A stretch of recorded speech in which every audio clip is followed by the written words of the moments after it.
In this video, I'm going to explain you how to track contact forms. With tracking contact forms, I mean that you will be able to see how many times a contact form is filled in correctly. So we're going to do this with Google Tag Manager and Google Analytics. And this is a little bit of a harder way, because in the last video I showed you how to make a contact form using contact form 7. And in this contact form, they are not redirecting you to a different page, because this would be very easily trackable, but they are putting a message underneath the form. So I will show you an example. Send, and they will show you a thank you message underneath the form. So they're not redirecting you to a different URL, as you can see, but they are just putting a message below the contact form. So it's a little bit different on how to track this, and in this video I will show you exactly how. If you missed my previous video, go to my YouTube channel and you will see exactly how I made this contact form. Okay, so let's dive in. I'm going to my Google Tag Manager account, and we're going to make a trigger right away. Click on New and choose the trigger type Element Visibility. Because this element is not an ID, does not have an ID, we have to select CSS selector, and here we have to put an element. So that's what we're going to look for right now. And in your browser you can always inspect an element by clicking on it with your right mouse and then inspect elements. This is in Dutch, but yours will be appearing as well. And then we can click on inspect elements and click on this message box. So yes, you first have to fill in your form before you'll be able to do this. So just fill it in first, and then you'll be able to select this element. As you can see, I'm already at the right place, because when I hover above this code, the right section is getting highlighted. So here, it's in a division, very important. I will show you later on why, but here you will be able to see that here you have WordPress contact form 7, mail sent OK, and you will only find this code when your form is filled in correctly. I will show you that it's also possible to be different, because if I load it again, I'm going to fill it in wrong and send it. You got a different message, and when I'm going to expect this message, you get this text with validation errors. So you get a different message, so you'll be able to only track when a form is filled in correctly. So once more, we're going to fill it in, fill this form correctly. Well, this is already, and right now you have here mail sent OK. So we're going to copy this,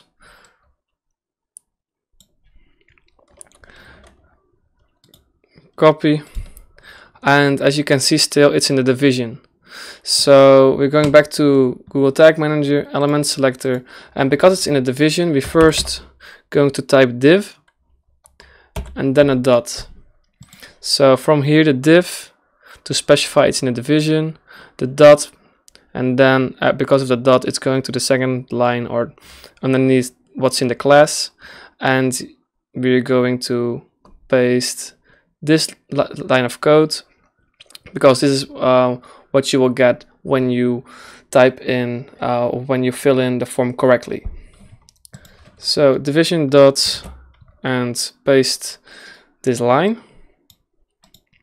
And as you've done this, you can select here what you want. So Normally once per page is normal because people wouldn't fill in a contact page twice, but you can also put every time an element appears on screen. So we're going for this one, and we want to check this box, observe DOM changes, because the element is not visible when the screen loads in the beginning, but it's going to be visible when somebody has filled in the contact form correctly. So it has to observe any changes.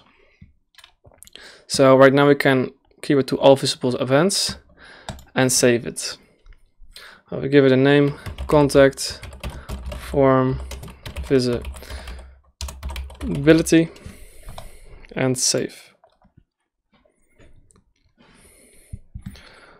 I'll put Google Tag Manager into preview and debug mode and get rid of the inspection. And right now my debug mode is coming up from Google Tag Manager. So right now there's nothing going on. There's no tag that I made, so you won't see a tag for my contact page.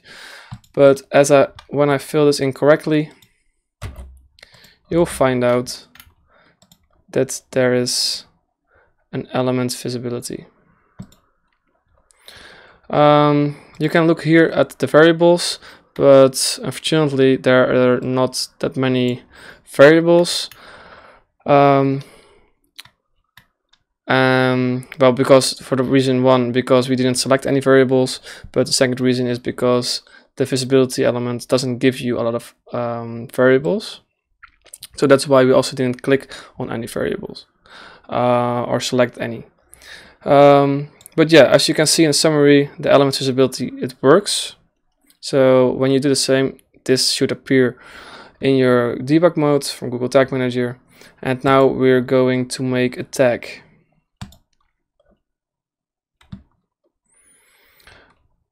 Make a new tag configuration, and we're going to send the information to Google Analytics.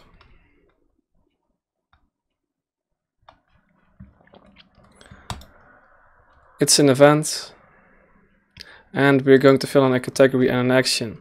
The category is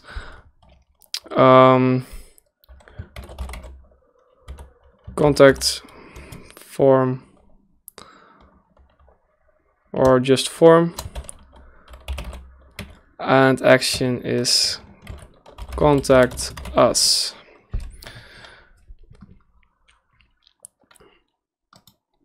We have to select your analytics account and select the right trigger. This is the one we just made, and save it. It sends our data to Google Analytics. It's a form and about contact us. Save, and it's done. Okay, we're refreshing our tag manager, refreshing our page, and when we fill in our contact form correctly, our tag is firing. So this information is getting sent to your Google Analytics account, and everything will be correct. But there is one problem right now, because we use contactform 7, and contactform 7 will send this message on every form that you make with contactform 7. So imagine I would make a different page with a contact form from contactform 7. You would also track that form, and that's not what you want. And we have to do one last step to make sure that you're only going to track this form on this page. So what we're going to do is go back to Google Tag Manager, go back to our trigger, and click from all visible events to some visible events. And here you'll be able to select a variable, I'm going to show you that there are some variables that you'll be able to see. And over here underneath you see page URL, and this is the page URL. We're going to select it. Copy and click here on page URL, because it would change. This would change on every page your contact form is placed. So you could use this information to specify the different contact forms, and it's equal to this URL. You do have to know that you're not be able to use those small parentheses, or however you would call this, and save it.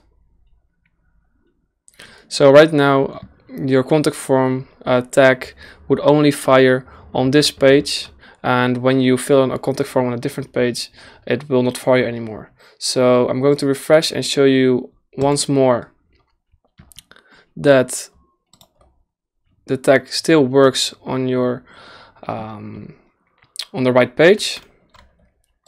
So here it is, sent, and it's still firing. When you would do this on a different page, it wouldn't fire anymore. Okay, the last step is going to our Google Analytics account and find the events. Desktop right now, conversions, but it should be under events. Yeah, as you see here.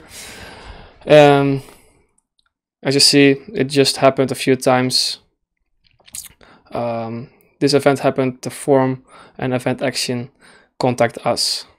So imagine you would want this underneath a goal, so you'll be able to track with Google Analytics, but you'll also be able to do it with Facebook or with a Facebook Pixel or Google Ads.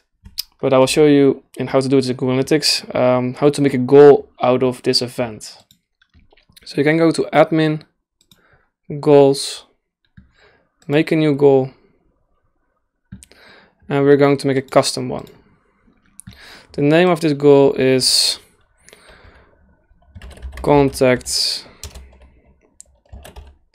form. Or probably you would have only one contact form, otherwise you make it a little bit more specific.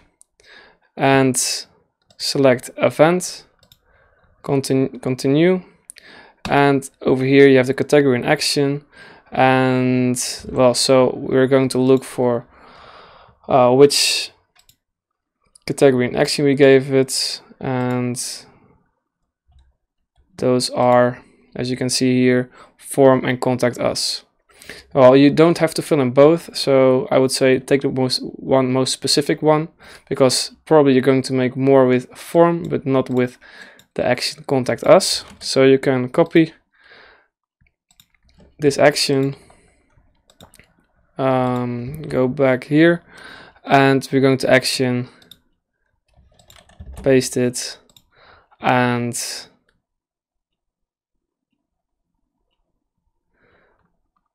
well, normally you can verify it, but now normally 0% is not that good, but because this is a demo account, it has 0% conversion, but still want to save it because I know it's right.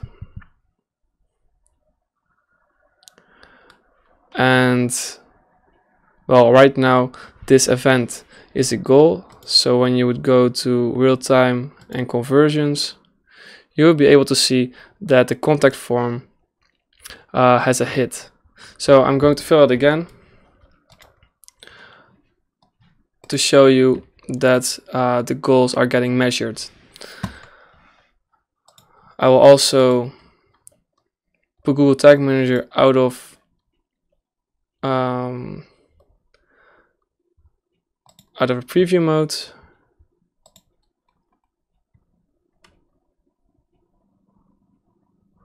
and submit it for real users. Contact us, publish, and when I refresh this, the preview mode will be gone, should be gone, and fill it in for the last time. Thank you page. So it should be recorded. I'm going back to my analytics account, and as you can see, just one goal occurred 1 minute ago, and that's the one from the contact form. So this is how you track contact forms with Google Tag Manager and Google Analytics, and how you put it into a goal. I hope everything is clear, and if there are still questions, ask me underneath this video, and I hope to see you in my next video.